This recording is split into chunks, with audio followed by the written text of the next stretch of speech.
The first time you had it. You remember the exact weight of it. Not the amount, the feeling. The first time money was yours and not your parents'. Not borrowed, not theoretical. It sat in your hand, and something in your chest shifted. You were maybe 9, maybe 14, maybe 22, and it was your first paycheck. The number doesn't matter. What matters is what happened inside you in that moment. Your brain filed it, tagged it, stored it somewhere deeper than memory, closer to instinct. That feeling became a reference point. Everything after it, every decision, every ambition, every quiet moment of dissatisfaction, traces back to that single neurological event. You didn't choose to want money. You were never asked. The want was installed quietly, the way all the important things are installed, before you understood what it was, before you had the language to question it. Level 1, survival mode. When there is not enough, your brain stops planning. That is not a metaphor. Researchers at Princeton ran the numbers in 2013. People operating under financial scarcity scored 13 points, lower on standard IQ assessments. Not because they were less intelligent, because their cognitive bandwidth was already consumed. Scarcity hijacks attention. It forces a narrow focus on the immediate problem. The bill, the gap, the shortfall. Everything outside that window goes blurry. Long-term planning becomes neurologically expensive. The part of your brain responsible for impulse control and future modeling, the prefrontal cortex, is running at reduced capacity because the threat detection system is louder. You are not lazy. You are not undisciplined.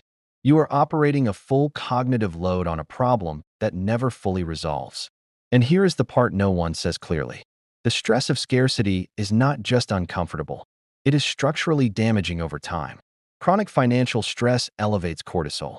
Sustained cortisol elevation degrades memory, weakens immune function, and accelerates cellular aging. Poverty does not just feel bad. At a biological level, it costs you years. The game begins before you even know the rules. Level 2, the taste. Your first real income does something specific. It does not satisfy. It orients. The moment the number in your account clears, a threshold you once considered unreachable, dopamine fires, but not the way you expected. It is not the spending that triggers it.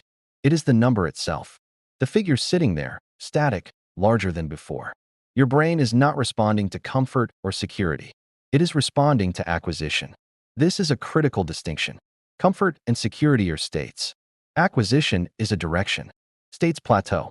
Directions do not. From this point forward, a part of your brain will be permanently pointed toward more. Not because more will satisfy it, but because the dopamine reward is tied to the movement, not the destination. Neuroscientists call this the mesolimbic pathway.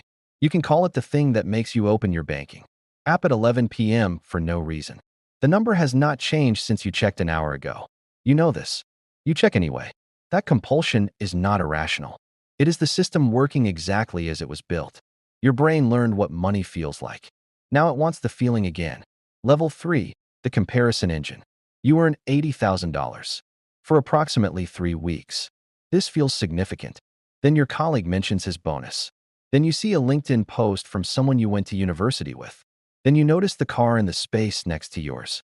The $80,000 does not change. Your perception of it does. This is not weakness. This is the brain's social comparison mechanism operating at full capacity.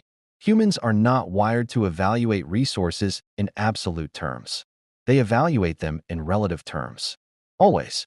A study out of Harvard asked participants a direct question.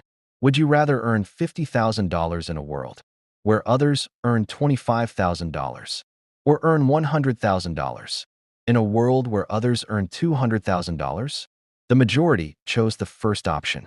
They selected less money in exchange for higher relative standing. Your brain processes social rank as a survival variable. Higher rank historically meant better access to resources, mates, and protection. The limbic system does not know you. Live in 2025, it is running ancient software on a modern problem. So when you feel that specific quiet dissatisfaction after someone near you gets promoted, or buys a house, or closes a deal, that is not envy in the moral sense. That is your threat detection system flagging a shift in relative status. The rational mind frames it as motivation. The honest reading is simpler. You feel behind. You were never told behind compared to what, but the feeling is real, and it compounds. Level 4, what power actually feels like. At a certain income level, the neurological effects are no longer subtle. Studies examining high net worth individuals consistently find the same pattern: elevated testosterone, reduced cortisol, compressed empathy response. The last one is the one nobody discusses at dinner. Empathy is metabolically expensive. It requires your brain to simulate another person's internal state, their fear, their uncertainty, their need. Under financial pressure, this is a useful social skill. It keeps you connected. It keeps your relationships functional. As financial power increases, the brain quietly begins to deprioritize it. Not dramatically, not visibly, gradually. Researchers at UC Berkeley found that higher income individuals were measurably worse at reading emotional cues on human faces. They interrupted conversation partners more frequently. They spent more time in self-referential thought during interactions. This is not a character flaw. It is an adaptation. When you no longer need other people's cooperation to survive, the brain redistributes the cognitive resources it was spending on social sensitivity. The result is a version of you that is more decisive, more confident, more comfortable with risk, and measurably less attuned to how your decisions land on the people around you. The personality shift feels like growth from the inside. From the outside, it reads differently. People close to you will notice before you do. They will say you have changed. You will believe they are the ones who changed. Both of you will be partially right. Level 5, the ceiling that moves. You set a number. Everyone does. The number is specific. It has a comma in it, maybe two. You have calculated exactly what life looks like when you reach it: the apartment, the car, the particular kind of morning you will have when the alarm is optional. You reach the number. Something is wrong. Not obviously wrong. Not catastrophically wrong. Just not what you calculated. The feeling lasts approximately 6 weeks. Then the brain recalibrates. Psychologists call this hedonic adaptation. The technical definition is the observed tendency of humans to return to a stable baseline level of happiness despite significant positive life changes. The practical definition is this: you get used to it. The $200,000 salary that once felt like a rival becomes the floor. The apartment that felt like a reward becomes a given. The brain has absorbed the new level as the new normal and is already scanning for the next gap between where you are and where you should be. This is not ingratitude. This is neurobiology. The hedonic treadmill was not designed to let you stop. It was designed to keep you moving. And the cruelest part is that you already know this, not as lived experience. Not yet, but intellectually. You have read it somewhere. You nodded at it. And when you reach the number, the knowledge will not protect you. You will feel the recalibration happen in real time and be entirely unable to stop it. The exit that doesn't exist. There is a version of this story where the awareness is enough, where knowing the mechanism protects you from the mechanism. That version is not accurate. The brain does not exempt you from its own architecture because you studied the blueprint. Once the reward pathways have been conditioned by money, they do not uncondition. Research on lottery winners found that within 2 years, most reported happiness levels indistinguishable from pre-win baselines. The money did not restore them to neutral. It reset the baseline upward and left them stranded on a higher floor with the same restlessness. Monks who took vows of poverty and lived entirely outside the money system for decades still showed activation in the reward circuitry when exposed to images of currency. The conditioning is that deep, that old. What this means practically is straightforward. Every financial decision you make from this point forward will be made by a brain that has been shaped by money's presence or absence, and that cannot fully account for its own shaping. You are not evaluating money rationally. You are evaluating it through a lens that money built. The question is not whether this affects your decisions. It does. The question is whether you ever think about it. You already know this. Go back to the beginning. The exact weight of it in your hand. The shift in your chest. You are not yet corrupted by the system.